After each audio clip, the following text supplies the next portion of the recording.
Buenas tardes, estamos en la segunda transmisión de Una habitación propia y ahora tenemos a dos invitados, el escritor Juan Luis Nute, que se une a nosotros desde Toluca, México, y Douglas, el artista Douglas Rodrigo Rada, que está en su departamento aquí en Santa Cruz de la Sierra. Entonces, buenas tardes a todos los que nos están mirando y los que nos vayan a ver en el futuro. Y para presentar a los invitados, he preparado unos videitos cortitos. Entonces, primero vamos a ver quién es Juan Luis Nute y luego lo vamos a saludar. ¿Ok? Ahorita voy a compartir la pantalla y lo vamos allí.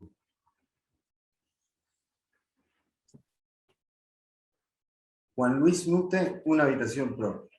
¿Quién es el escritor Juan Luis Nute?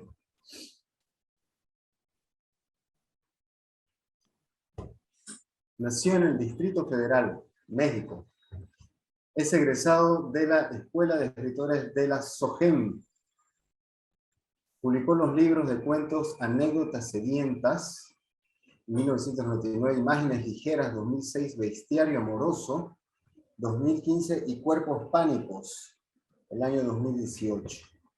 Y también es autor de las novelas Mi ventana es una tumba, publicada en 2014, y Edén, publicada el año pasado. Algunos de sus cuentos están incluidos en las antologías Animalia, Bestiario Fantástico, Sexteto y otras piezas para cuatro manos, Cofradía de Coyotes, Bestiario para Mateo, Sangrar para narrar, Recordanzas sobre René Ávila y microfilmes en prosa. Ha sido profesor de la Escuela de Escritores Ricardo Garibia y Cuernavaca, Morelos. Y fue beneficiario del programa de estímulo a la creación y desarrollo artístico del Fondo Especial para la Cultura y las Artes del Estado de México, en 3 ocasiones. ¿Cómo estás, Juan Luis? Hola, buenas tardes, Andrés. Buenas tardes, Douglas. Rada, no sé cómo te agrade más que te... Rada está bien. Ah, bueno, Rada, es mucho mejor, más contundente además, ¿no? Más simple. Sí, más simple. Sí, pues muchas gracias a Kiosco por la invitación, a Andrés, por supuesto, y a Rada. Y pues aquí estamos, atentos y dispuestos a todo en esta transmisión. Muy bien. Y ahora, bueno, si siguen el canal de Kiosco, muchos ya conocen a Douglas Rodrigo Rada, pero igual estaría muy bien que hagamos un repaso por la carrera del amigo Rodrigo. Ahorita les voy a compartir también el videito. Douglas Rodrigo Rada. Vamos a ver qué podemos decir de Douglas Rodrigo Rada. Es licenciado en Artes Plásticas por la Universidad de las Américas, Puebla, México. Ha expuesto en Australia, Chile, España, Italia, Uruguay, Brasil, Argentina y Ecuador, entre otros países. En 2005 fue ganador del primer premio de la Bienal CIART de Bolivia. En 2019, 2017, 2015, 2013, 2011 curó la Bienal Contextos junto a Ramiro Garavito y participó en el proyecto Continentes del Mercosur. En 2012 fue ganador de uno de los premios de la Bienal de Santa Cruz de la Sierra. Fue co-curador de la tercera versión del Festival de Performance Cimientos en el Centro Simón y Patiño de Cochabamba. Y desde 2016 es curador del proyecto Nube, Kiosco Galería. En 2020 curó junto con Kiosco la 21ª Bienal Internacional de Artes Visuales de Santa Cruz de la Sierra. Así que bienvenido a una habitación propia, Rodrigo. Un gusto que estés acá también. Hola, ¿qué tal? Gracias, José Andrés. Gracias, Juan Luis. Muchas gracias. Yo normalmente estoy en otro espacio. Soy curador de muchos de los proyectos de Kiosco. Y le agradezco a José Andrés que me dé la oportunidad, como muy rara vez, de poder ver parte de mi producción creativa, la cual se mantiene latente, pero desde como mi rol de curador de kiosco ha empezado a devorarse al artista que en mí, eso ha opacado un poco mi carrera de artista. Pero, y en eso mismo le agradezco a José Andrés esta oportunidad. Súper. Y está muy bien, me agrada mucho que utilices esa palabra, devorar, y también el tema de las dos cosas, ¿no? Ser artista, o en el caso de Juan Luis, ser escritor, con la producción artística. Porque a lo que quiero llegar es lo siguiente. Me pareció, cuando me vi en la decisión de ver con quiénes podría armar el programa, pensé que ustedes tenían algo en común y quiero que lo exploremos. No ustedes, la producción artística, digamos, tiene algo en común y eso es lo que vamos a explorar ahora, ¿no? Y es básicamente la idea del cuerpo o la idea de la transformación o deformación, no sé, de que puedo ser otra persona o puede haber algo distinto. Vamos a ir viéndolo, yo creo que en su obra se refleja un poco todo eso. Pero la idea también es que conozcamos cuáles son los procesos creativos que ustedes siguen, ¿no? Cómo empezaron a crear, cómo empezaron a caminar por cada uno por su distinta rama, ¿no? Entonces, yo me preguntaba, Juan Luis, ¿cómo fue que descubriste la literatura? Fíjate que yo creo que la descubrí sin ser consciente totalmente de que lo que estaba leyendo era literatura. Más bien, pensaba que era una tarea impuesta por mi madre, porque mi mamá fue profesora de primaria y ella me enseñó a leer, era una gran lectora, tenía una pequeña biblioteca con los libros que ella gustaba entretenerse, y entre esos libros de su biblioteca había libros de lecturas infantiles que ella había utilizado en su niñez. Entonces, lo que hacía era a mí y a mis hermanos dejarnos como tarea leer algunas fábulas de Sopo, o poemas de Darío, poemas de Juan de Dios Peza, de Emilio Pardo Bazán, en fin, era una antología, eran unas antologías preciosas, ilustradas, eh, y entonces yo lo que hacía era, pues por cumplir con esa tarea y no ser castigado, y no tener algún conflicto por querer salir a jugar con mis hermanos, entonces cumplía con esa tarea impuesta, leía y no disfrutaba esas lecturas. Sí le hacía ciertos resúmenes, pero no comprendía realmente lo que yo estaba leyendo. Pero fíjate que curiosamente me gustaba imaginar historias con mis hermanos cuando cuando nos acostábamos. Recuerdo mucho, esa es una imagen que tengo siempre muy presente en la recámara, que teníamos unas cortinas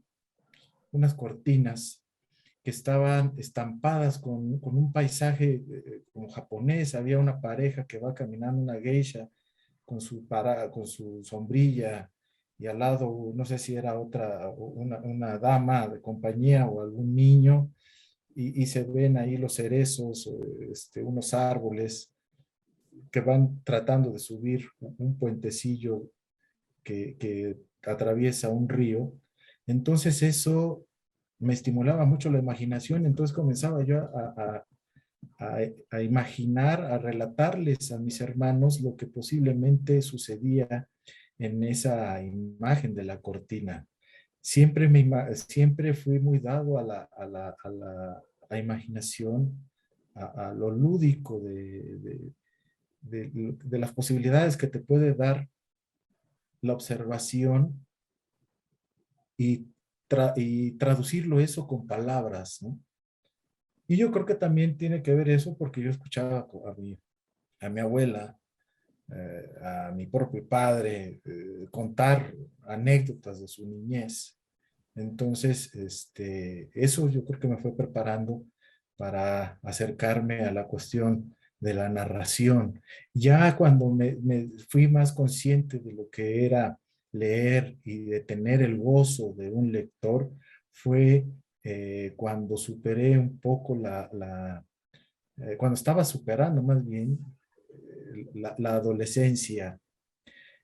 Tuve inclinaciones desde muy jovencillo a estas expresiones artísticas. Yo estudié en la adolescencia 4 años actuación y ahí en las clases, por supuesto, había una materia que era historia del arte y análisis de texto.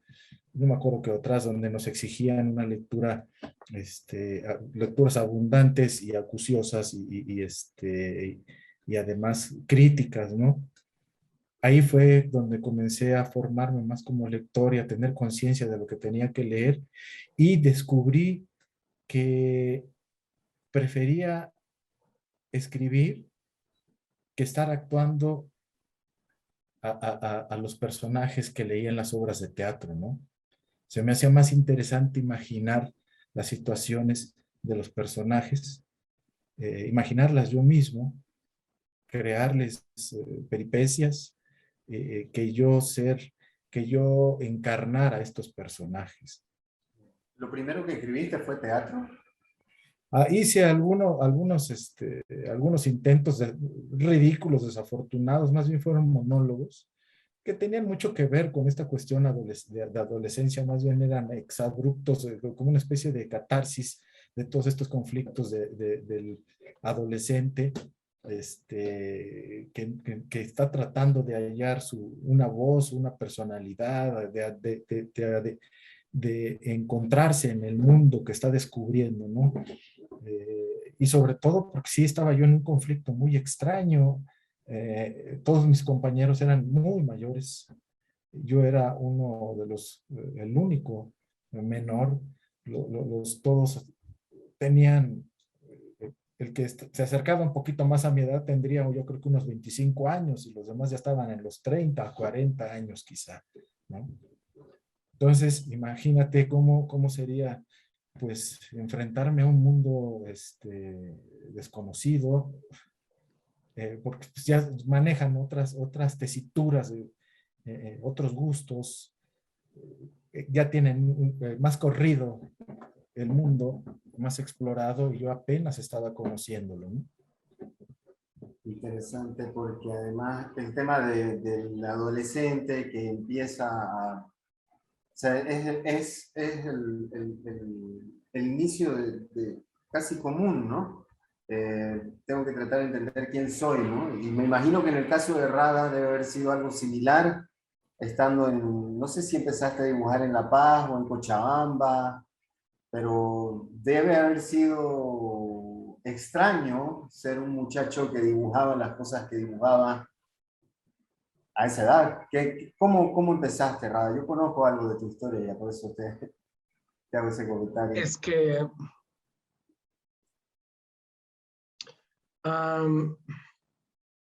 bueno, para empezar era muy mal alumno del colegio. Y sí me gustaba dibujar, pero obviamente en la universidad entendí realmente qué era el dibujo. O sea, lo que yo hacía antes de la universidad era algo muy mal entendido y que poco a poco, más bien fue a la universidad a poder entender realmente esas cosas. Eso uno va a la universidad, supongo, a entender todo eso, a tratar de ordenar todo eso que tiene uno en la cabeza como un ruido extraño, una sensación. Y sí, dibujaba y tenía muchos amigos así que eran como de lo más streeters, entonces hacíamos graffiti también. Y esas son mis primeras expresiones, y qué sé yo, y copiábamos los dibujos del MTV, las caricaturas del MTV, y ese tipo de cosas como Iron Flux o demás, ese tipo Cobra, qué sé yo, eso nos gustaba. Entonces, de ahí es que sale mi expresión artística antes de la universidad. Después de la universidad cambió todo, ¿no? Pero una cosa más para cerrar, ese país ha cambiado mucho y este país era, no sé, no voy a hablar de Santa Cruz. La ciudad donde estaba yo en la adolescencia, que se llama Cochabamba, era sumamente conservadora. Y entonces había muy poco espacio para el diálogo y la discusión de cualquier otra cosa que no sea el primer impacto, la sobrevivencia o si no el comportamiento colectivo. Entonces, si no estabas ahí, estabas realmente en problemas. Y creo que yo sobreviví gracias al arte, porque creo que en ese tipo de ciudades pequeñas, el desenvolvimiento de la gente, vamos a llamarla anormal, es muy problemática, ¿no? Hay otras ciudades en las que es muy fácil ser anormal, en Cochabamba, ¿no? ¿Los artistas son por lo general anormales? ¿Perdón? ¿Los artistas son por lo general personas anormales? No, yo creo que es un error pensar que los artistas son anormales. Yo era anormal en ese contexto. En el contexto del arte soy un tipo de lo más normal. Ahora vos, Juan Luis, fuiste a la escuela de escritores, ¿no? Contame cómo fue la experiencia, cuántos años duró ese estudio, qué se aprende en una escuela de escritores. Mira, yo llegué a la escuela de escritores ya un poquito, pues ya con cierta experiencia en esta cuestión de la creación literaria. Yo previamente había tomado algunos talleres literarios. Es más, fueron dos talleres en mi vida que tomé. Y el segundo, que fue el que me formó, que me marcó y me hizo ver, tomar conciencia de lo que es, eh, en lo que consiste ser un creador, un escritor, y sobre todo lector, fue un taller que tomé con el escritor ya fallecido René Avilés Favila. Con él lo llegué a tomar cerca de 2 años ese taller. Él dirigía en los años 90, él dirigía un suplemento que se llamaba El Búho en el periódico Excelsior. Recuerdo muy bien que eran sesiones, pues para mí un poquito dolorosas, porque me señalaba mis errores y si era doloroso darte cuenta que, pues, que eres malo en lo que estás escribiendo. Y entonces me ponía en un conflicto René Avilés tremendo, porque yo pensaba, bueno, ¿serviré realmente para esta cosa? Y me angustiaba, llegaba yo a casa con el texto todo tachonado, deprimido, y recordando que mis compañeros iban felices porque les había ido bien en las sesiones. Entonces yo decía, tengo que hacer mi revancha, ¿no? Entonces me ponía a reescribir una y otra vez hasta que lograba llevar un texto, un cuento digno, llamativo, honesto sobre todo, ¿no? Entonces esto fue durante 2 años y recuerdo que al final René, como para premiarnos, por así decirlo, nos abrió las puertas del suplemento cultural para que comenzáramos a publicar ahí nuestros textos, para que comenzáramos a colaborar periódicamente, ¿no? Y lo mejor fue, pues, que pues, colaborabas y te daban un dinero, una parte, una paga, ¿no? Eso era aún más estimulante y uno se sentía que, pues, que valía la pena realmente lo que uno estaba haciendo como escritor, iniciándose, ¿no? Y eso fue del 93, de 1993 a 1998 que estuve ahí colaborando en ese periódico. Y después en el 98, finales del 98, fue cuando ingresé a la escuela de escritores. Fueron 2 años. Y lo interesante ahí es pues, que todos los maestros son creadores, son escritores. Entonces, es una cuestión más entre pares, ¿no? Te comparten sus secretos, por así decirlo, nos daban tips, te corregían, era un ambiente muy propicio a la creación, sobre todo, en esa escuela de escritores. Fue parte también fundamental de mi formación como escritor, ¿no? Aunque creo que la mayor parte, si lo pusiera en porcentajes, podría decir que el 80% de mi formación como escritor la hice fuera de los talleres literarios y de la escuela y de la universidad, ¿no? Fue más bien una cuestión autodidacta y con amigos con los que compartía este gusto por la lectura y sobre todo por la escritura, ¿no? Sí, entiendo perfectamente. En el caso tuyo, Radar, ¿cómo fue la experiencia universitaria? Vos llegaste con las ideas de algo y años después te habían cambiado por completo, ¿no? La perspectiva.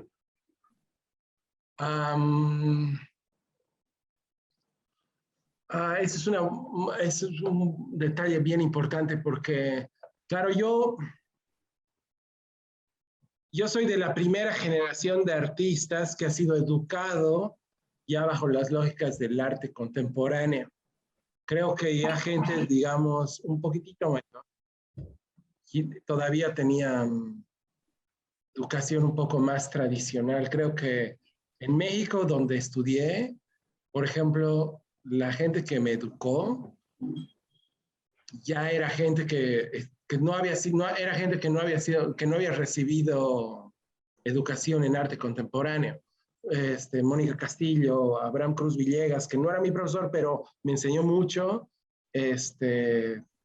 Humberto Chávez Mayol, qué sé yo, Carlos Arias, todos esos artistas no habían sido educados al margen de la universidad. Y eso creo que es bien importante, porque evidentemente, un poco como la educación de arte contemporáneo se fue construyendo en esa época. ¿Cómo enseño arte contemporáneo? Eso me parece clave, porque al final de cuentas toda esa generación va a ser un intento y error, ¿no? Intento falla. Me refiero al resultado, a la producción creativa de esa época, ¿no? Y ya de los estudiantes. O sea, vos sentís de alguna manera que está dentro de los años en los que recibiste la educación universitaria, estaban todavía probando de qué manera se podía enseñar el arte contemporáneo. ¿Es posible enseñar el arte contemporáneo? Creo que es una pregunta tan válida como la que le hacen a los escritores. ¿Es posible aprender a escribir? ¿Es posible enseñar a aprender arte contemporáneo? Aprender a escribir sí es posible, ¿no? Enseñar a escribir, eso no sé. Ok. Enseñar arte contemporáneo, yo creo que tienes que aprender a decodificar signos y a interpretarlos, ¿no? Y y bajo esa lógica, puedes también construir poéticas y discursos visuales. Entonces eso se tiene que enseñar, porque si no vas a seguir experimentando y vas a tardarte mucho cuando hay cierta gente que ya ha construido discursos claros de los cuales te puedes agarrar para expresarte. Entonces, yo creo que algo sí se puede enseñar. Y también se pueden dar ejercicios también que estimulen tu creatividad. Claro. Sí, me gustaría comentar algo sobre esto de ahorita que comentaron, que se mencionó si se puede enseñar a escribir. Sí se puede enseñar a escribir, creo yo, pero creo firmemente que todo aquel que quiera ser escritor debe de cumplir o tener cierta sensibilidad para poder sublimarla en lo que quieres expresar narrativamente o en un poema, en una obra de teatro, no sé, porque hay muchos que pueden escribir con una pulcritud, con una corrección, narrar pulcramente cumplir una estructura y pueden dejarte frío a ti, a uno, pueden dejarlo al lector frío y sin ningún sobresalto, sin ninguna emoción, ¿no? Creo yo que sí hay algo. Quizá me estoy viendo, podría ser elitista, no sé, al decir esto, de que sí, el que desee ser escritor debe de cumplir también con esta cuestión, ¿no? Aparte del oficio, de saber, de dominar todos los artilugios de la escritura, las técnicas, etcétera, también debe de tener una carga, un duende, como decía Lorca, ¿no? Ese duende que salte en el texto y que te llega a conmover o a molestar y que te mantenga anclado en frase tras frase, ¿no? Sí, sin duda, bueno, todas las personas tenemos nuestros demonios internos y parte también del proceso creativo, del proceso de creación es, digamos, exponer o liberar eso que es. En este caso entiendo lo que decís y estoy pensando que en el caso del arte contemporáneo también es muy importante conocer historia, porque es mucho, o sea, el arte contemporáneo te puede hacer caer en gravísimos, ¿cómo te digo? ¿Entendés a lo que me refiero, no, Rodrigo? Si no conoces la historia del arte, es muy difícil que puedas hacer una carrera dentro del arte contemporáneo, ¿correcto? Mira, yo creo que estamos pasando a otra etapa, una etapa en la que la educación está pretendiendo ser desterritorializada, en la que ya no se va a enseñar las técnicas tradicionales a todo nivel.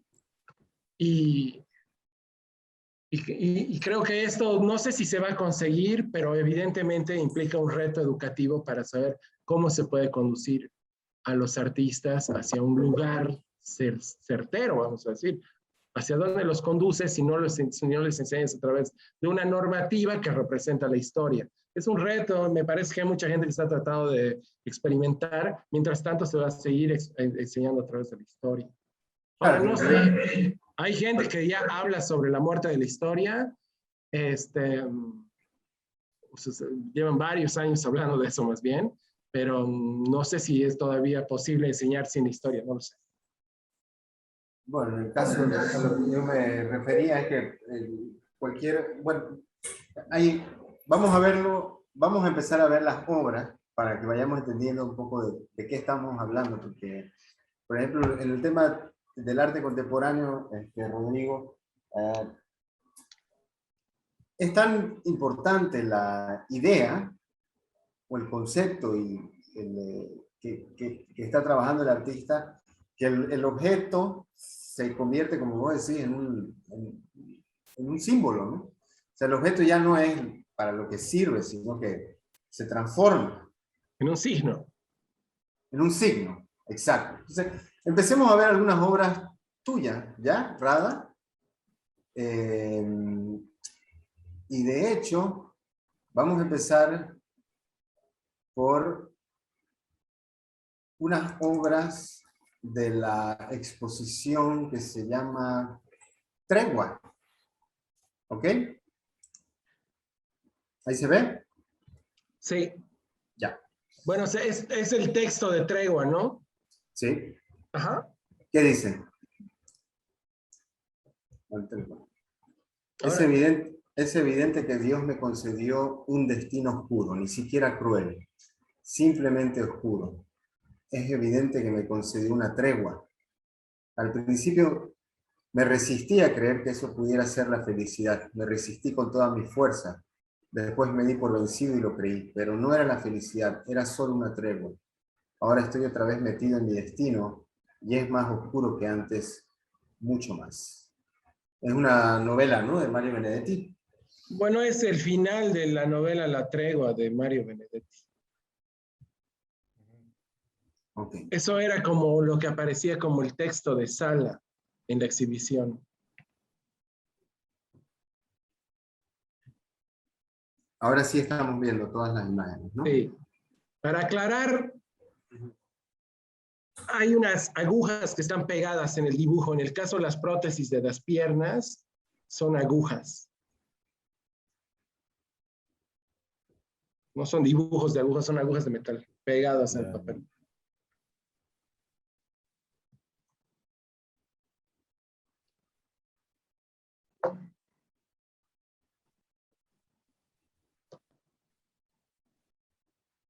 Esto es un dibujo bien pequeño, ¿no, Rodrigo? Algunos son muy pequeños, hay otros que son doble carta, algunos pueden llegar a ser tamaño postal. Este es doble carta. ¿Qué pensás de estos seres, Juan Luis? Es lo que está ahorita pensando al observarlos a estos que están incompletos y de alguna manera que tratan de completarse con estas agujas, ¿no? El anterior a mí me da la impresión como si estuviera tratando de rechazar algo. Y no, podría también parecer que está tratando de incorporarse, pero yo lo veo más así, está como rechazando a alguien arriba, alguien, algo que está ahí. Y ahí este tipo caminando con los estos remedos de brazos, de puntillas con las agujas, no sé, desde que vi las imágenes anteriormente, cuando me mandaste algunos archivos de la obra de Rada, me sentí identificado por estas cuestiones, ¿no? De la metamorfosis y sobre todo de la incompletud de los seres, ¿no? De las mutilaciones.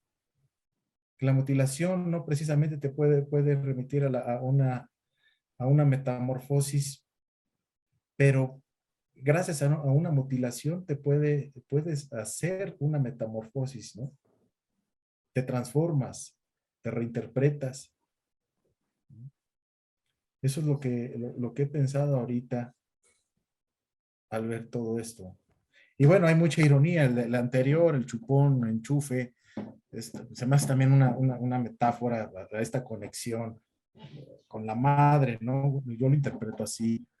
Hay una ironía tremenda ahí también, ¿no? Una conexión que en algún momento se debe de interrumpir. No puedes decir de tregua, Rodrigo. ¿Sabes que el tipo de educación que recibí yo, tenía un profesor que decía, ay, ¿sabes qué? Dejen sus problemas personales en sus casas, no me vengan a sufrir al taller.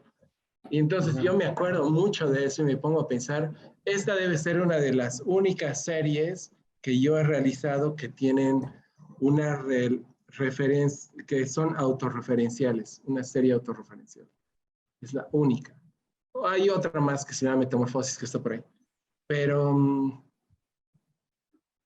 tuve un problema de salud severo que yo no estaba preparado para asimilar a ningún nivel. Y las agujas no son tan metafóricas. Me hacían un análisis de sangre diario para controlarme el índice de coagulación. Entonces empecé a tener, pues, no cicatrizaban las heridas de mi brazo y las heridas eran infringidas por las agujas del análisis de sangre. Es bastante angustiante y desesperanzador a mi manera de ver, como yo lo estaba experimentando. Entonces, toda esta serie tiene que ver con eso. Y de hecho, ¿sabes qué? Los dibujos me parecen hombres de acción. Lo que me importaba era que era gente que se estaba moviendo, algunos corriendo, algunos dando volteos. Lo que me importaba era que la relación entre el cuerpo y la aguja estuviera en diálogo, que hubiera como cierta conexión entre los dos. Eso me importaba mucho. Entonces, por eso es que hice la serie. Por eso es que es esta gente que nunca está quieta, ¿no? Pero sí es algo muy personal, es una serie muy difícil, muy dura igual. La verdad que es súper dura, o sea, bueno, duele ver algo así. Y creo que, no sé, yo lo veo como una manera muy, muy negra de ver la vida, digamos, ¿no? Porque creo que vos llamás a estos dibujos los caídos o algo así, ¿no? Pero Sí, son... puede ser de la serie eh, de los caídos. Sí, sí, porque hay otros más, sí. Pero sí, sí, o sea, no estás nunca listo para enfrentar tu condición de de humano. estas prótesis, y de hecho hay unas muletas por ahí, esta Sí. prótesis que te lastima, creo que es una horrenda metáfora. O sea, la necesitas, pero está matándote, ¿no? Creo que de eso es.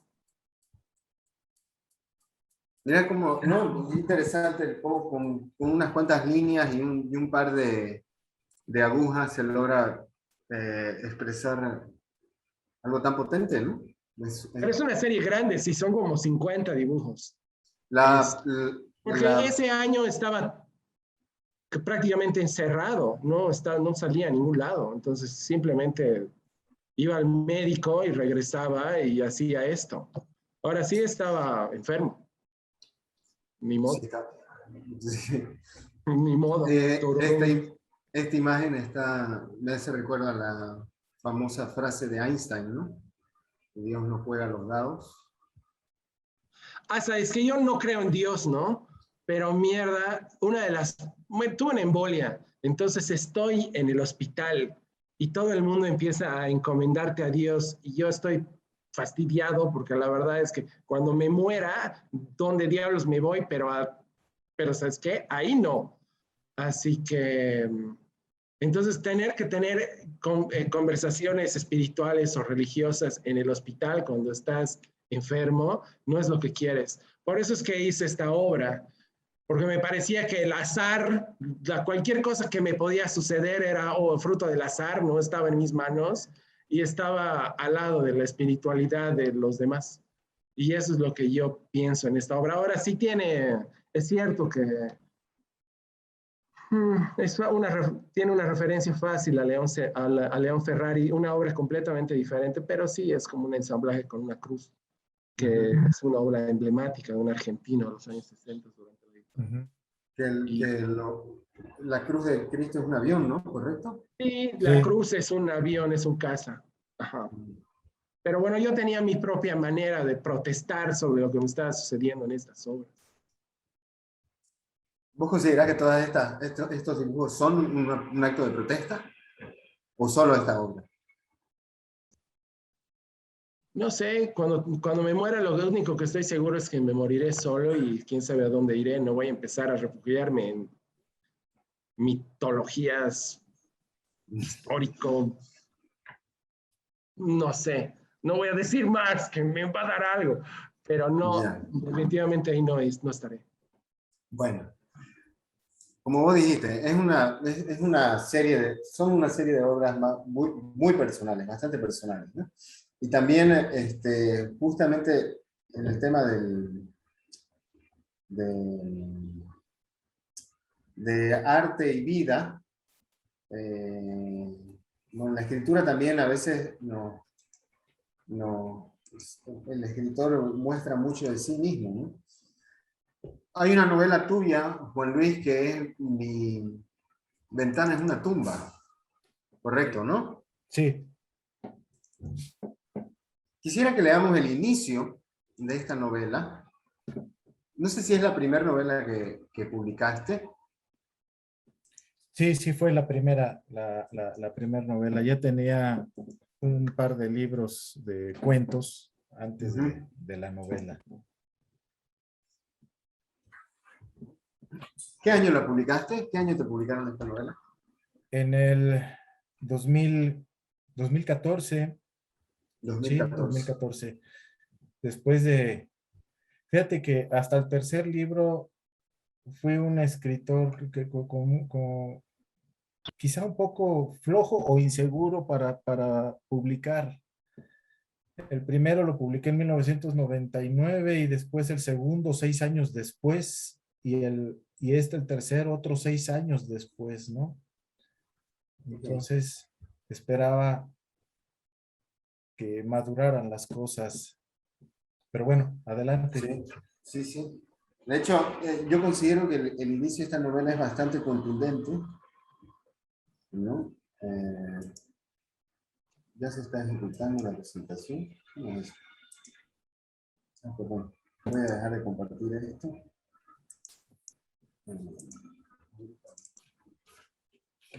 Ahorita se lo muestro. Quisiera que leamos el inicio de esta novela. Ahí se ve, ¿no? No, se ve la ¿No? pantalla, se ve negra. Bueno, yo la veo así. Negra, Negra. sí. Voy a dejar de compartir.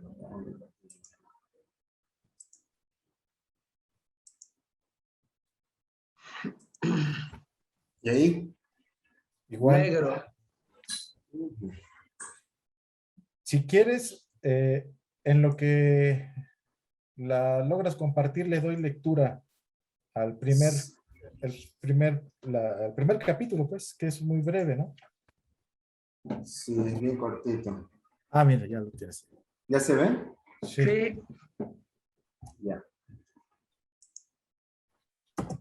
¿Qué dice? Ayer fui al hospital. No pude ver. Así empieza, ¿no? ¿Vuelve? No, empieza ¿No? antes, dice, tengo hambre, pero los platos, Aquí está. ajá. Adelante. Sí. ¿La leo yo o tú? Sí, sí. Yo, bueno, Sí. dice, tengo hambre, pero los platos sucios, las cajas de leche a medio consumir y el abundante desperdicio en la mesa de la cocina me quitan las ganas de preparar algo. Tomo una manzana marchita del refrigerador, la devoro mientras observo una mosca planeando como buitre sobre un tazón grasiento. El caos de la cocina es el registro de la ausencia de mi madre. Se ha hecho más grande la mesa del comedor. Faltan los comensales de siempre. Ahora seguramente estarán compartiendo una mesa del restaurante del hospital donde está mamá. Los fantasmas que ella ha dejado en cada mueble y cada rincón de la casa están en libertad. Alborotan el silencio, los muebles crujen de sus coyunturas para sacudirse los años de uso, hoy que están abandonados al polvo y al desorden. Hace una semana que no cesa de llover. Afuera el viento se agita con un sonido estridente entre los pirules y las ventanas entonan su particular melodía ululante. La humedad y el polvo hacen maldades en los muebles. La casa está a mi disposición. De niño, antes de dormir y persignarme, colocaba bajo la cama un pelotón de soldados de plomo que me protegían de duendes y cocos. Hubiera sido divertido descubrirlos y crear laberintos para hacerles pasable la escolta. Los proveía con trozos de pan, tortilla o queso. Casi siempre amanecían muertos uno o dos, jamás un duende. Sus raciones desaparecían. También descubría bolitas de pelusa, quizá pelos perdidos por los duendes y el coco durante la batalla. Pero hoy soy alguien extraviado entre tanta soledad y abandono. Bueno, ese es el inicio de Mi ventana es una tumba, ¿no? Así es, sí. Así como el título de la novela es un inicio completamente desolador. Estaba pensando en el título, ¿no? Mi ventana es una tumba, ¿no? Porque por lo general las ventanas son algo que se abren para dejarnos ver la belleza del mundo o algo así, ¿no? Es una novela durísima que trata acerca de la muerte de una madre, ¿no? Este, hemos hablado un poco acerca del tema antes, cómo fue que escribiste esta novela, cómo trabajaste el tema y las decisiones que tomaste para darle forma a esta obra, ¿no? ¿Qué nos puedes decir acerca de la novela? Sí, fíjate que esta novela me sigue gustando bastante porque la siento que es como muy, muy honesta o demasiado honesta en el sentido de que casi, casi sublimé una parte, totalmente una parte de mí ahí. El tema, como bien dijiste, es sobre la pérdida de la madre, ¿no? esto me surgió a partir de que falleció mi mamá, y yo no pude padecer o tener el duelo cuando ella falleció. Yo veía a mis hermanos, a mi padre sufrir, llorar, lamentarse, etcétera, a mis tíos, tías, pero yo estaba seco totalmente, no podía, estaba bloqueado quizá, y me sentía, por no tener esa capacidad de dolor como la de mis familiares, me sentía culpable de alguna manera. Pasaron, yo creo que 2 años del fallecimiento, y un día, buscando entre los libros que nos había dejado mi mamá, encontré una libreta, un diario que tenía mi mamá, y pues ahí empecé me conmoví, empecé a llorar, parecía plañidera, yo creo, y ahí fue que pensé, creo que debo describir esta relación que yo tenía con mi madre, que no era una relación realmente idílica, tan amable, bueno, sí era amorosa, pero siempre estábamos como en pugna, ¿no? Ella me trataba de imponer ciertas cosas y yo siempre trataba de desafiar esas reglas o imposiciones, etcétera. Yo siempre quería conseguir la libertad y ella a veces trataba de quitarme, pero finalmente cedía, ¿no? Entonces traté de sublimar, trasladar todo eso en un personaje que está partido en esta novela. Por una parte está con el dolor de ver, presenciar la agonía día a día de su madre, y por el otro lado está también haciendo todo lo posible por alejarse de todas las personas que lo aman, ¿no? De las mujeres de las que se llegan a enamorar de él, o de las que se enamora, y las está alejando constantemente, pero siempre busca un consuelo en las cuestiones eróticas, este hombre, ¿no? Entonces se me hizo ahí muy padre mezclar este asunto de lo tanático con lo erótico. Es un encontronazo tremendo, esas dos partes, una pues, que es la muerte franca, la negrura, y el erotismo es la posibilidad de la vida, ¿no? El ejercicio íntimo de la vida. Y bueno, fui haciendo esta novela muy lentamente, eh, con mucho temor de no mostrar tanto lo que yo había hecho, sino para no malograrla, sobre todo, porque si no, podría haberse transformado en un simple diario, donde estoy haciéndome una terapia, ¿no?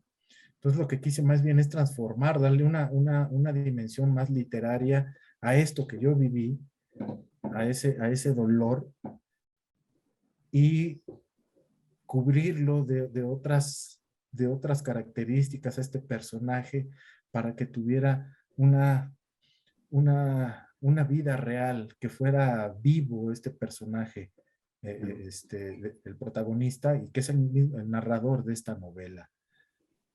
Y bueno, la disfruté bastante, aunque aún ahora no la he mostrado. Tengo cierto temor, no sé por qué, a lo mejor es ridículo mi temor, ¿no?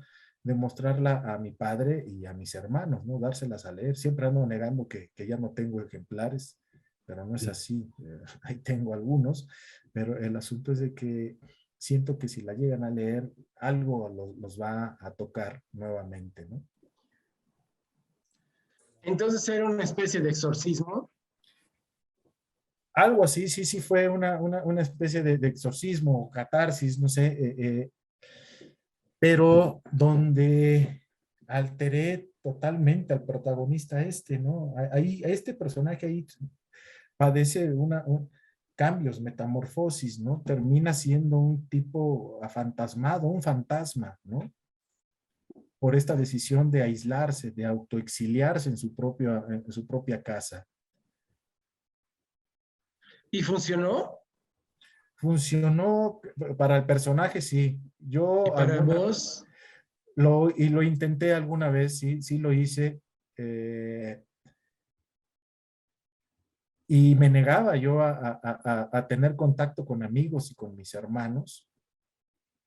Ahora que recuerdo, era que escuchaba, tocaban la puerta del departamento, el timbre, y me hablaban al teléfono y apagaba todo y esperaba, contenía la respiración para que no se dieran, no se dieran cuenta que yo estaba ahí ocultándome de ellos, ¿no?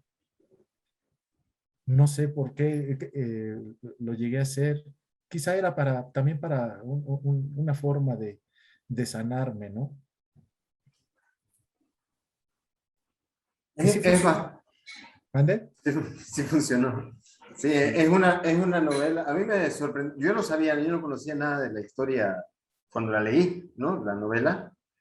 Pero recuerdo que te comenté, ¿no? Esto pasó, digamos, ¿no? Porque la verdad es un registro muy fidedigno de lo que debe ser un duelo, pero en el que o sea, muy profundo, ¿no? Está muy bien puesto. Al final la creación literaria funciona, ¿no?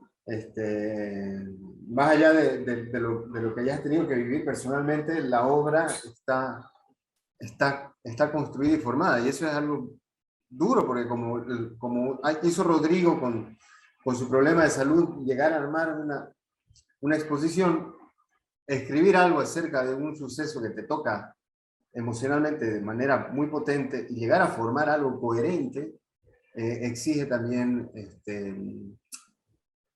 mucho oficio, ¿no? Pienso. Sí, sobre todo cuando se tocan estos temas que son muy, muy personales, se puede caer en el error de olvidar lo literario, dejarlo de lado y simplemente vaciarse, ¿no?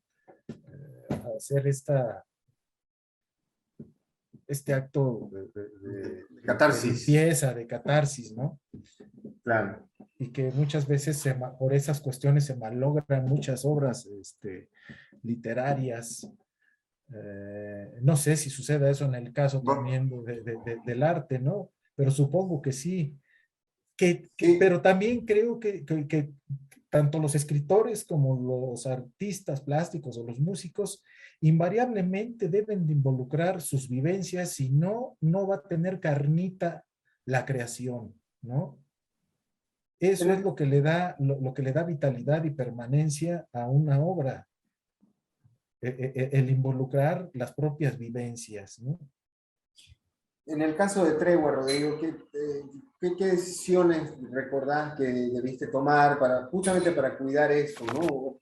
O, o fue todo muy racional ya a la hora de armar la exposición?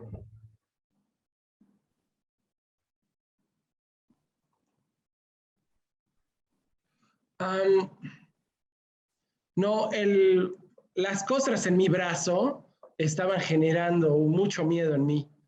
Entonces, yo quería encontrar la manera de que eso se proyectara en una obra. O sea, en algún momento dije, no voy a pasar por esto en vano. Pues eso tiene que, ya me estoy yendo a la mierda, pero tiene que servir de algo. No puedo estar autodestruyéndome, autoconsumiéndome.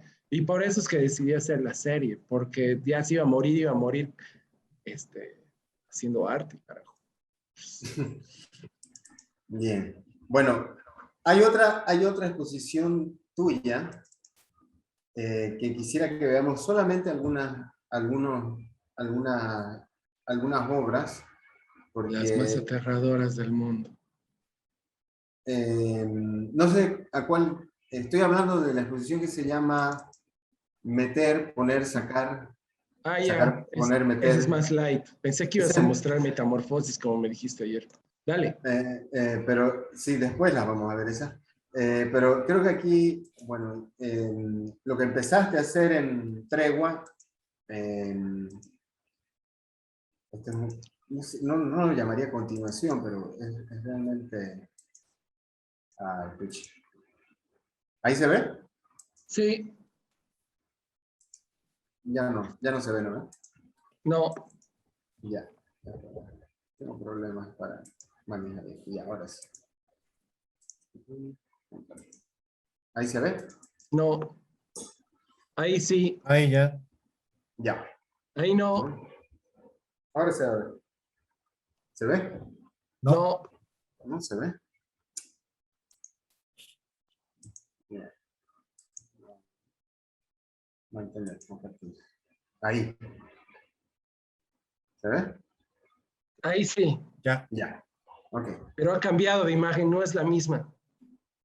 Sí. Vamos a irnos a la primera diapositiva.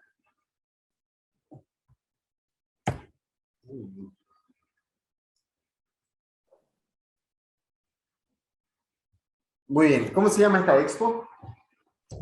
Es un nombre largo, ¿no, Rodrigo? Sí, en realidad esto era un ejercicio escultórico, Exacto. porque había estado haciendo objetos que estaban combinándose con todo lo demás por un rato, y ese año decidí hacer una muestra solo de los objetos. Y es muy extraño porque en realidad cuando haces este tipo de práctica, que vamos a definirla como poesía visual, en realidad esto tiene un referente histórico bastante claro que son los objetos, la poesía visual de Joan Brossa, del surrealista catalán, y que él es el que al final empieza a hacer esto y va madurando. Obviamente hay algunas referencias a algunos artistas surrealistas como Man Ray o Meret Oppenheim y algunos objetos que habían madurado claramente esta forma de hacer escultura. Y por supuesto tiene referencias a dos artistas mexicanos muy claras, en especial a Abraham Cruz Villegas y a otros de su generación que a mí me parecen artistas fantásticos. Entonces lo que hacía era salir a la calle a buscar el objeto, porque el problema es que cuando tú tienes la idea y no encuentras el objeto que puedas ensamblar, no sirve de nada. Entonces sí o sí tienes que salir a la calle a buscar el objeto antes de encontrar o sea, la idea la vas a encontrar en la calle cuando ves el objeto y que el objeto puede ensamblarse, puede evocar, puede hacerse entero. O sea, porque si el mango del cuchillo es de plástico o no se puede desarmar o va a quedar el agujero o se va a romper al desarmar y demás, todo eso termina siendo complicado. O si la regla esta es demasiado gruesa y no se puede cortar. Entonces, todos esos pequeños detalles de la práctica formal tenían mucho que ver. Y entonces salí a la calle a buscar. En este caso, este es un hueso fémur que me regaló mi hermana, porque era como una especie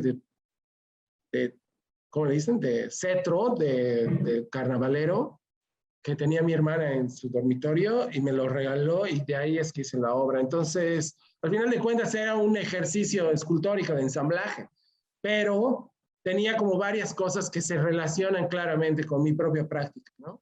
Que están permanentemente dialogando con las otras cosas, como esta obra, por ejemplo, que esta es como una especie de lente introspectiva. No se puedes detenerte ahí. Ya. Leslie Moyano, cuando vio la obra, dijo, lentes narcisos. Y es que el cobertor del lente son espejos. Es una cosa que no se nota en la foto y que es muy difícil de Claro, vos cerrás esto y... Claro, cierras el segundo lente, lo cierras y lo que ves son tus ojos. Entonces son como lentes narcisos para autoverte, ¿no? Es como una especie de espacio de prótesis de salud, según yo. Entonces, ese tipo de prótesis empezaba a aparecer, y sí es cierto, Pepe, José Andrés, hay un montón de referencias al cuerpo, está permanentemente presente el cuerpo ahí, y digamos, una explicación sobre la autonomía del cuerpo o su capacidad de entenderse a sí mismo, que creo que es una cosa en la que yo estoy permanentemente pensando, ¿no? ¿Cómo es el cuerpo? y cómo es mi cuerpo y cómo lo entiendo yo a la medida en la que pasa el tiempo y el mismo cuerpo cambia, ¿no? Sí. De hecho, vamos a ver ahora tus dibujos, ¿no? Y de ahí vamos a enlazarnos con un cuento de Juan Luis, porque esto es bien interesante, ya que estamos hablando del cuerpo, ¿no? Son unos cuantos dibujos tuyos. Este lo coloco aquí porque una vez me comentaste que con este dibujo encontraste digamos, tu voz, ¿no? Sí, ese es el primero. Es el primero que funcionó. Ese es muy antiguo, debe ser del 97. Es muy Ok. antiguo. ¿Qué quiere decir eso? Es el primero que funcionó.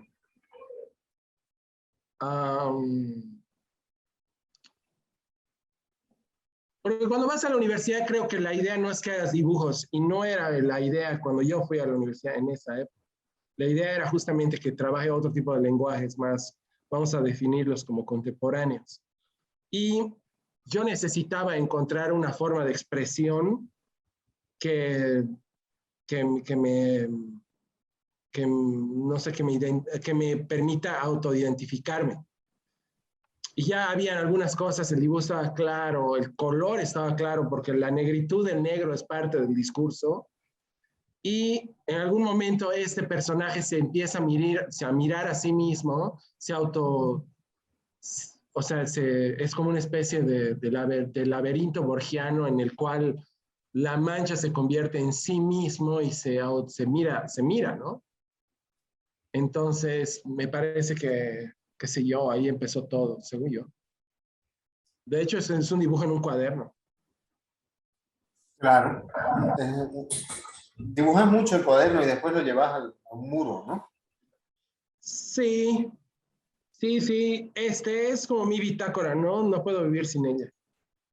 Muy bien. Vos también tenés un proceso similar, ¿no, Juan Luis? Sí, yo prefiero escribir a A mano mano. y en libretas específicas, con ciertas características y bueno, por supuesto, con pluma fuente. Quizá es algo de fetichismo de mi parte, pero lo encuentro muy placentero y propicio personalmente para facilitarme la creación, la escritura, ¿no? Sí. Aparte de tu proceso. Parte del proceso, sí, fíjate, aunque ya se modificó hace algunos años,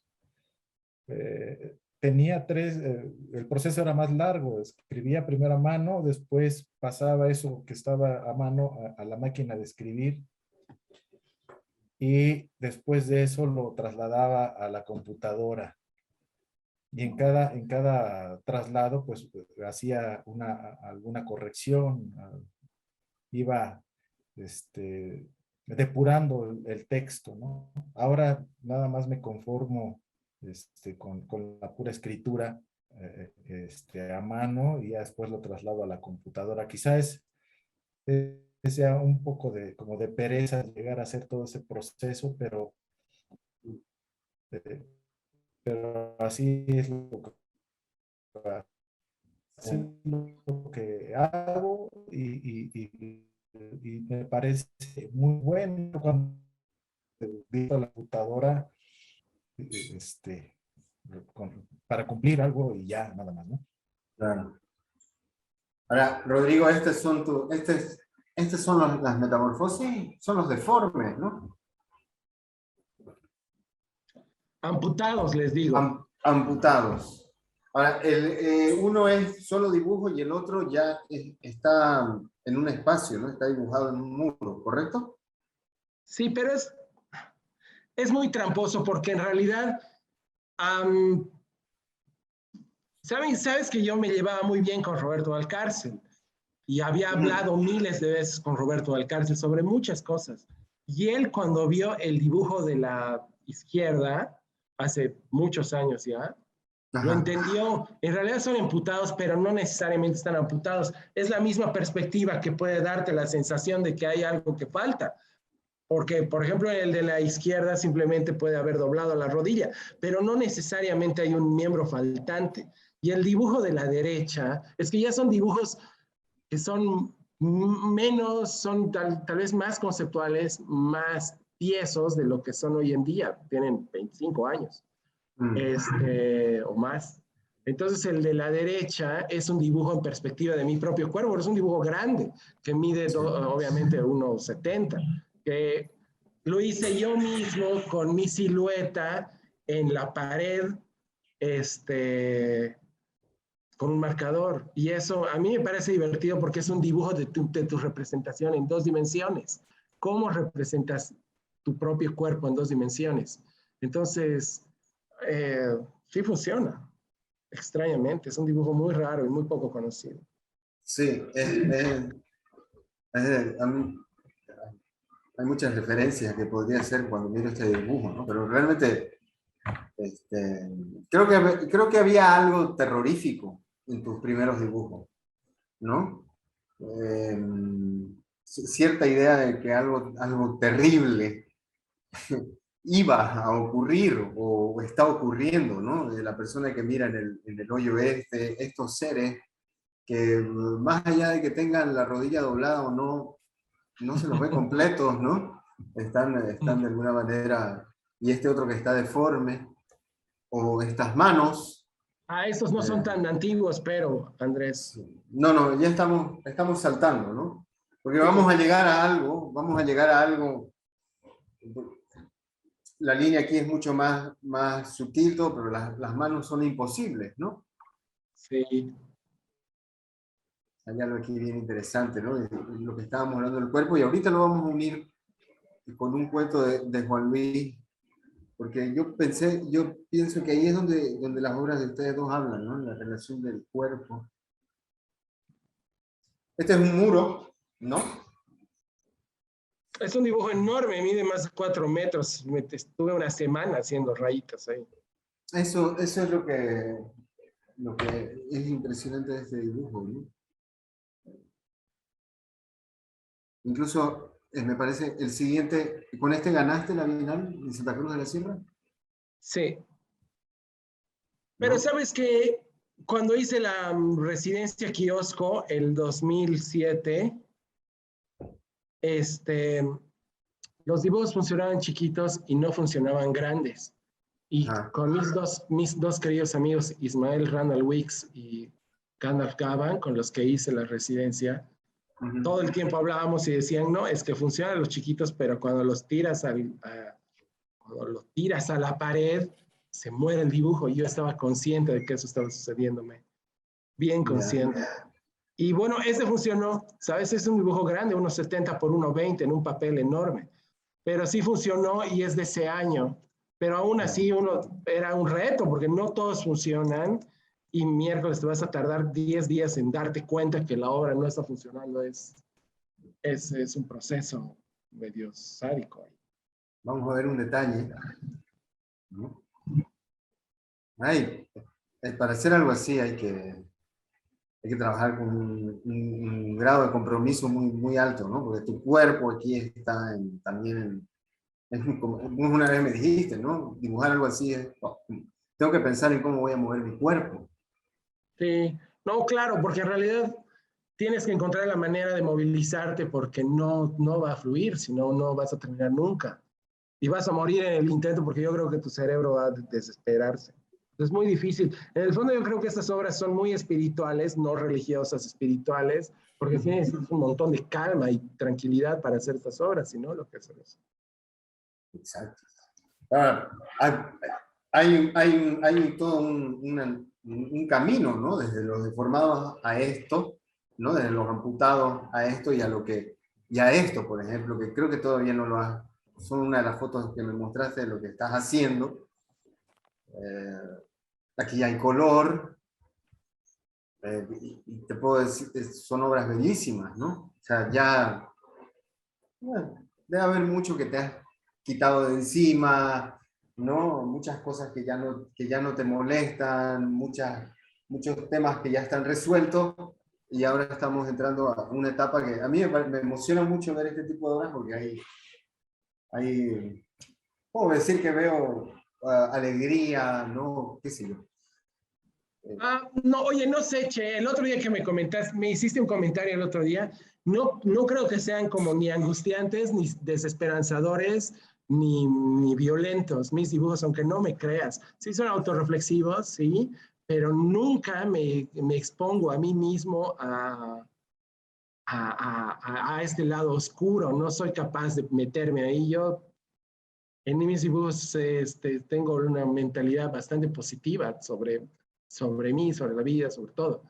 Y estas obras son complicadas porque no se nota tanto, pero tienen muchísimo trabajo y a diferencia de todos los demás, hay que tener mucho cuidado porque la diferencia entre la luz y el contraste va a construir toda la percepción del volumen.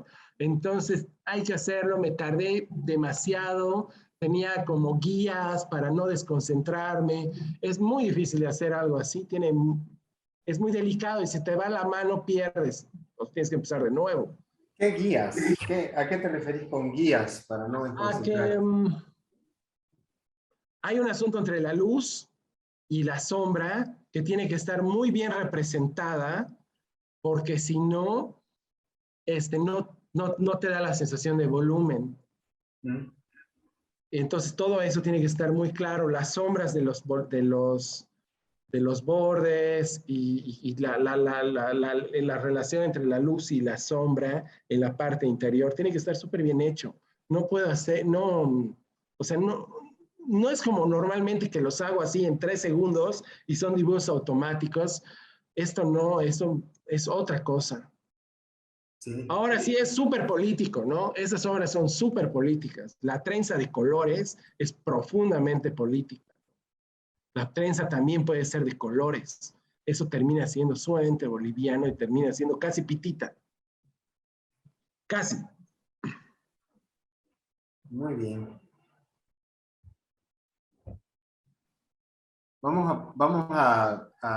¿Qué pensás, Juan Luis, de las obras que hemos visto? Estaba pensando más de las anteriores, las que están en blanco y negro. Ujú. Esas sí se me hacen, esta, por ejemplo, que tienen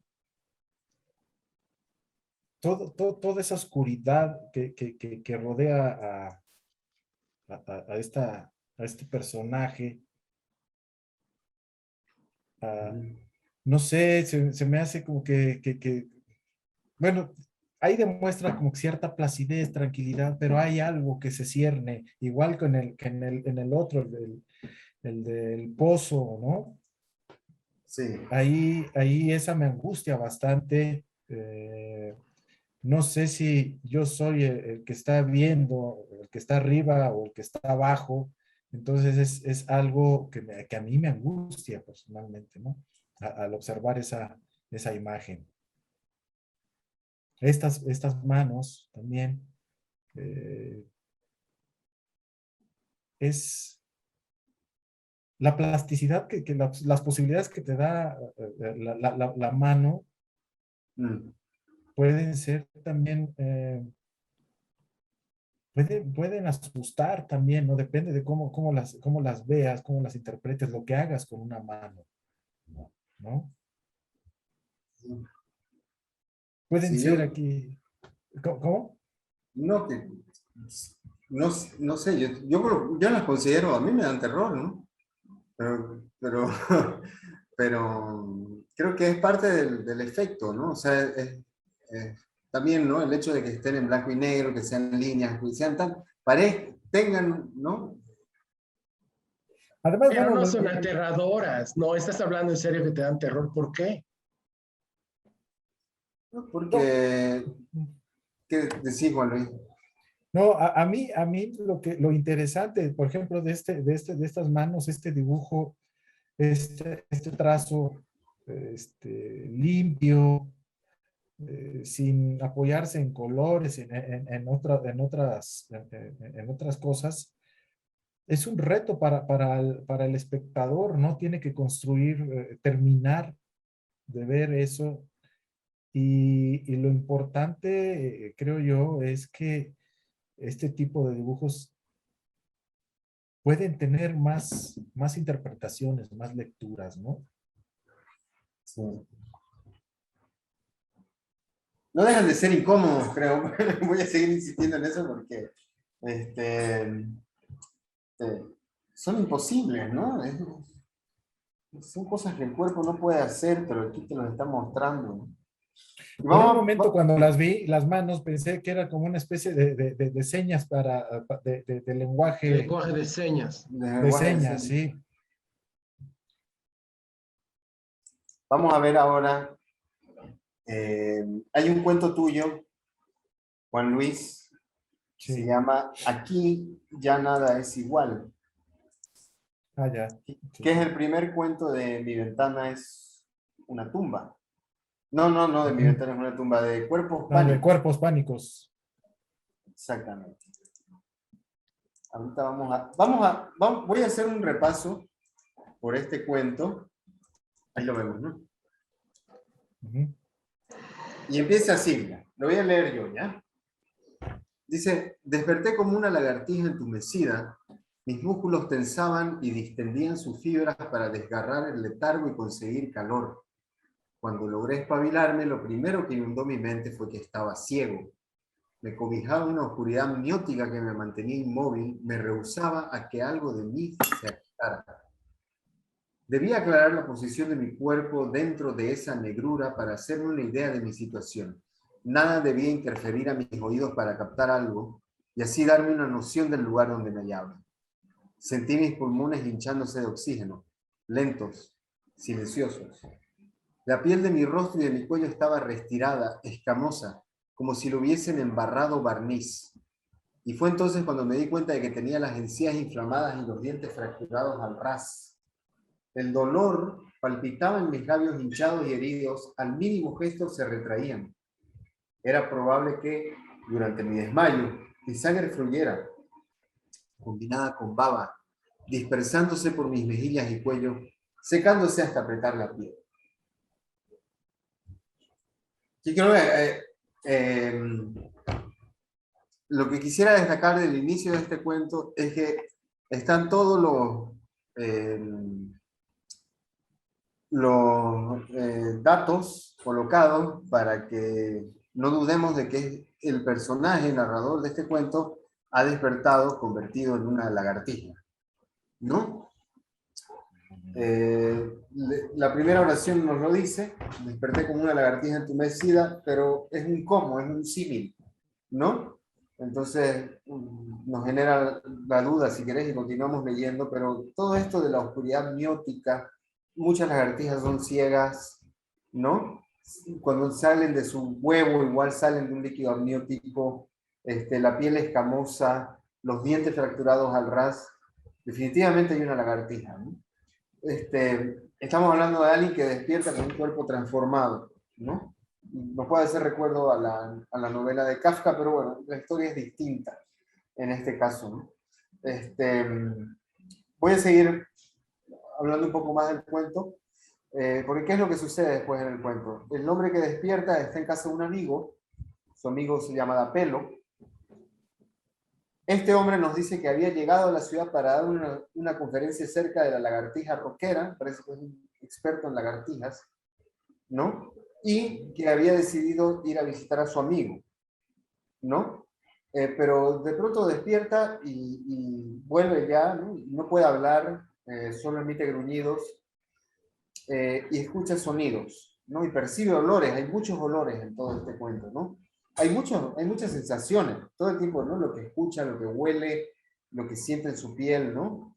Luego relata cuando llega a la ciudad, y en la ciudad al parecer está ocurriendo algún tipo de debacle, ¿no? Porque dice, los peatones corrían desaforados, buscaban algún lugar para entrar, iban de un edificio a otro sin tener suerte. Algunas mujeres con niños optaban por echarse sus críos a la espalda. Estos se aferraban como monos mientras sus madres daban zancadas y saltos para darse velocidad. Yo, sorprendido ante tal comportamiento, me divertía. A veces, mientras caminaba tranquilo, observando los autos estacionados para ubicar algún taxi que me llevara donde da pelo, la gente me rebasaba al trote. bufando, soltando hilos de baba, como perros sedientos.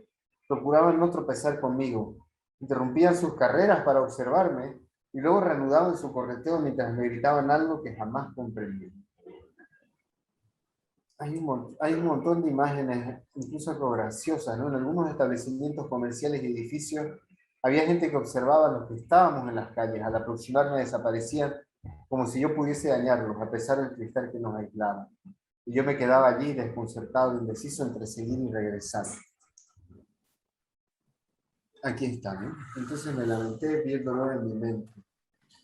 El hombre está atrapado en esta casa, en la casa de su amigo, y su amigo y la mujer al parecer lo quieren matar, los escucha discutir, ¿no? Y no sabemos qué es lo que está sucediendo. No sé, no dejan de rondar la casa. Esto lo dice la mujer, ¿no? Están allí afuera, parece como si supieran que lo tenemos, como si lo olieran. Anoche uno estaba echado en el quicio de la puerta, se fue hasta que le piqué por debajo de la puerta con un cuchillo. No estoy tranquila con él aquí. Pero él termina saliendo, escapando. Ahora, es un cuento muy divertido, pero a la vez angustiante por la transformación que ha sufrido este personaje, pero también es muy interesante en el sentido de que no te explica qué es lo que ha sucedido, ¿no? ¿Cómo fue digamos, el génesis, ¿no?, de esta historia y qué es lo que sucede, ¿no? O sea, en este cuento. Mira, hay algo curioso. Todos los que lo leen piensan, tienen la certeza de que el personaje es una lagartija o que se convierte en una lagartija, ¿no? Ajá. Y yo les digo que no, más bien sí doy indicios ahí de, es un experto, como se menciona en el principio, que despierta como una lagartija entumecida, y poco a poco voy dando, voy regando esas como semillitas para ir reforzando esta historia, esta metamorfosis por la que va atravesando el protagonista, ¿no? Yo más bien creo que sí se transformó en algo, pero no sé qué sea. No necesariamente una lagartija. No necesariamente una lagartija. Y sí también tiene una, es como un guiño también a la novelita gran novela de Kafka, ¿no? Obviamente con más humildad de mi parte, pero me divertí mucho y sobre todo, bueno, la historia surgió por un sueño que tuve en el que yo estaba en un camión y veía que sucedía algo afuera del camión, indefinible, Ya. pero aterrador para los que estaban adentro, menos para mí, para los que estaban afuera y para los que estaban dentro del camión. Ya. Eso fue todo lo que yo soñé y la propia historia se me fue dando a partir de ese percutor que tuve del sueño. En algún momento se menciona la parte donde llega a la estación de camiones, aludo a ese sueño, pero no es tanto así, ¿no? Más bien, eso fue como mi guía. Tenía yo ya el inicio de cómo iniciar, estaba prefigurado ya el texto, por así decirlo, ¿no? Y a medida que lo fui escribiendo, se me fue aclarando, era como tener un lado oscuro, enmarañado, al que le fui dando orden a medida que iba haciendo párrafo tras párrafo, ¿no? Fue un cuento que disfruté mucho y que tardé bastante tiempo en escribir, en redactar. Y sobre todo también lo disfruté porque me llegué a hacer como una especie de experimento de por las noches ponerme en el suelo, acostarme, tenderme y tratar de percibir todos los sonidos y de oler, ¿no? Y sobre todo me di cuenta que cuando uno está en situación de peligro, porque eso sí lo viví, una vez me asaltaron en un café internet y me pusieron boca abajo, me pusieron una pistola en la nuca y yo lo que recuerdo, aparte del temor, del temor a la muerte, lo que recuerdo eran los aromas que tenía el piso. Recuerdo cómo olía los tenis o los zapatos, no me acuerdo, del maleante este que se paraba frente a mí. Yo temía que me diera una patada en el rostro y yo percibía ese olor, el olor de los zapatos, la transpiración y el olor del mismo piso, ¿no? Entonces eso me fue ayudando a, a ir dándole más características, más humanidad a este personaje, ¿no? Que percibe el peligro, las emociones a través de los olores y de los colores, ¿no? Sí, habla del aroma, ¿no? La mujer tiene un aroma miedo, el otro tiene un aroma amistad, ¿no? Ajá, sí. Es bien interesante en ese sentido, ¿no? Y a mí me parece súper gracioso, además, ¿no? Sí, tiene algo de eso, pero sí se me hace también como, creo yo que sí es algo de terror, ¿no? Sí. Es también una especie o una metáfora de todas estas cuestiones de la violencia en que vivimos por acá, de los que son secuestrados. Imagínate estar así, ha de ser terrible estar en un lugar oscuro, indefenso y a merced de tus captores, ¿no? No sabes qué esperar. En este caso de este personaje, bueno, pues a él se le hace aún más extraño porque se supone que había una amistad profunda entre su amigo Dapelo y él, ¿no? Aunque ya sabía que su mujer, la mujer de Dapelo, lo odiaba, o lo odia, pero pues Sí. no era para tanto llegar a esos extremos de perpetrar un asesinato, ¿no? Es que, claro, él se ha convertido en una figura de peligro para ellos, ¿no? Sí, Algo así, ¿no? Sí, muy sí, bien. y bueno, este cuento pues sí es uno de los que me costó un poquito más de trabajo hacerlo, escribirlo, sobre todo porque, como te comenté hace rato, que no tenía claramente cuál podría ser el final, solamente tenía el inicio, quizá una parte del desarrollo, nada más. Y normalmente siempre yo prefiguro mis historias con el principio y el final, y a veces como que se asoma, hay un indicio de lo que sucederá en el medio, ¿no? Mm, Pero en este caso, con este cuento, me costó trabajo, ¿no?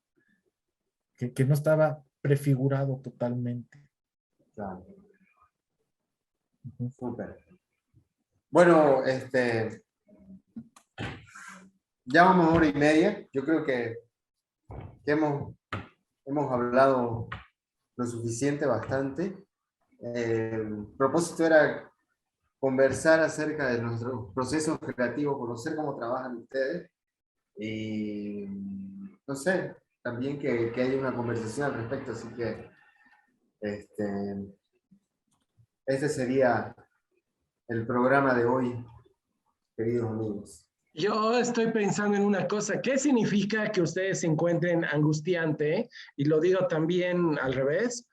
¿Qué significa cuando alguien encuentra angustiante algo que tú no consideras angustiante? ¿Qué significa eso? Y se lo pregunto a los dos. ¿Qué significa? Bueno, yo Yo creo creo que que más sí. bien, O sea, ¿qué tú? Adelante, Juan Luis. no, mejor dale tú, sirve que, Dale, Juan Luis, por ejemplo, yo encuentro angustiante tu cuento, por supuesto, pero me pregunto si tú lo encuentras angustiante también y qué significa que yo encuentre angustiante algo que tú no encuentras angustiante de tu propia práctica. bueno, en mi caso, en este cuento sí lo considero que es así angustiante, ¿no? Y con muchos tintes de terror. Eh, Y bueno, si es así, pues me siento bien pagado porque logré uno de los objetivos de este cuento, ¿no? Ah, o sea, sí era el objetivo. Pero ¿y ahora qué Ajá. sucede cuando los demás se encuentran angustiante algo que tú no tenías la intención de generar como tal? Creo que eso es lo más interesante, yo considero eso lo más interesante de las artes plásticas, ¿no? Porque con la palabra vas siendo guiado y sí tienes oportunidad de reinterpretar ese guión, por así decirlo, ¿no? En este caso, el cuento que se acaba de leer casi en fragmentos, pues puedes darle ciertas lecturas, pero ya sabes qué es lo que se te ha narrado. En una imagen, ya sea una fotografía, un dibujo, o lo que tú haces, uno tiene más posibilidades de interpretar eso y creo también que influye bastante el estado de ánimo o todo ese bagaje anímico o visual, no sé, o de vida, o cultural, que te ayuda a darle esa carga, ya sea angustiante, festiva, irónica, religiosa, etcétera, ¿no? Creo yo que eso es a mí es lo que se me hace más interesante de una pintura, ¿no? Y creo que podría suceder casi lo mismo, eso yo lo creo, con cierto tipo de música también, ¿no? Sí, sí, porque cuando te enfrentas a una obra visual, no podés escapar de la primera emoción que te provoca, ¿no? En cambio, una obra literaria, bueno, la estás leyendo y al mismo tiempo estás racionalizando lo que estás consumiendo, me parece, ¿no? El acto de lectura no es intuitivo, ¿no? Como que te entra más puro la imagen, es un Ahora, cúmulo de palabras quizá, de interpretación, no sé, al ver algo y tienes que ahora eso es desde el guiarte, ¿no? punto, sí, eso es desde el punto de vista como espectador de arte, ¿no? Ahora, yo entiendo que Rodrigo está preguntando desde el punto de vista del artista. Yo, digamos, artista, que hago algo que para mí no me parece angustiante. ¿Qué significa? Tu pregunta, Rodrigo, creo que va más a lo psicológico que a lo artístico, ¿no? Significa que vos estás más normalizado con lo que está mostrando que yo con lo que estoy viendo, ¿no? O sea, me impacta lo que veo porque no está dentro de mi cabeza. Para vos es normal porque te lo has imaginado antes de dibujarlo. Entonces, Y también lo comparas, ¿no? Evidentemente, si yo lo comparo con los desastres de la guerra de Goya, por ejemplo, lo mío claro, son papitas fritas, ¿no? O claro. con el grito de Munjo, o sea, no es angustiante. No es angustiante, les prometo.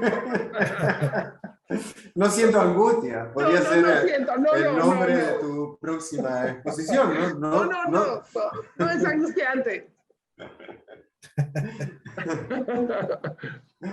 Muy bien. Ok. Mil gracias, Rodrigo. Mil gracias, Juan Luis. Gracias también, Kiosco. Y espero que para las personas que hayan visto esta charla sea de su provecho. Y no, muchísimas gracias. No, pues muchas gracias, Andrés. Gracias, Juan Luis. Ok. José Andrés, déjame cerrar. Sí. Bueno, como saben, Kiosco está operando, está activo ya desde hace varios meses. Ahorita tenemos una exposición de María Edith Pereira y acaba de llegar como nuestra nueva residente, así que pásense por Kiosco, estamos ahí, en la Arenales de Aroma, en la ciudad de Santa Cruz. Nuestros canales de YouTube, eso va a estar en nuestro canal de YouTube. Estamos en las redes sociales. Bueno, estamos activos. Por favor, a los que les faltó vacunarse, vacúnense de una vez.